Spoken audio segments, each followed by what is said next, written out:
Speaking with Vince Zuaro, who was just inducted in the FILA Wrestling Hall of Fame. Great official for the United States and the world for many, many years. And Vinny, tell us about your thoughts about being inducted tonight here in Moscow at the FILA event today. Well, Gary, this is probably the culmination of a lot of years of doing things that I love to do, which was, of course, to put time into the sport of wrestling, the great sport of wrestling. And in the early days, I was determined to help develop the initiation of officials. And, of course, we started the United States Wrestling Officials Association and conducted the FILA clinics in the United States for the first time under the auspices of Mr. Ershigin, who was president of FILA at the time. And I feel guilty because I chose to emulate him and steal all of his ideas on how to run clinics. And the rest is history. We went from there to putting out rule books so that our coaches and wrestlers would know the intricacies of the international rules. And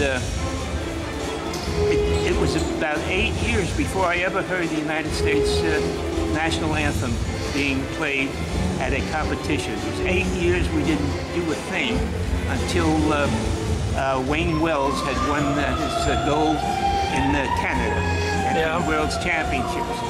So from then on, we just developed the program, and I'm so proud of the fact that, you know, I was telling everyone here that this induction is really the PhD of wrestling. That's correct. There's no way higher we can go from here, and I'm just glad that I've lived long enough to accept this great honor. Tell us about your Olympic Games. What years and what cities were you out there and part of the Olympics? Well, in the Olympic Games, the first go-around was in Tokyo in 1964, and then the next one was in Mexico City in 1968. Then it was in 1972 at the Munich Olympics, and after that was in 1984. There was a reason for that big gap in there because of the strain between the two wrestling powers in the United States until that was settled. And then I came back and officiated my last one in 1988 in Seoul. That must have been just a wonderful experience to work at the Olympics. Now, you received the Golden Whistle at one of those. Which one was that? That was at the World's Championships in Hungary. And there was an occasion where there was a great discrepancy in how the match went. And finally, when they reviewed the videos and so forth, they realized that the officials were correct in making that call where a young Hungarian was involved, and so it created a big stir.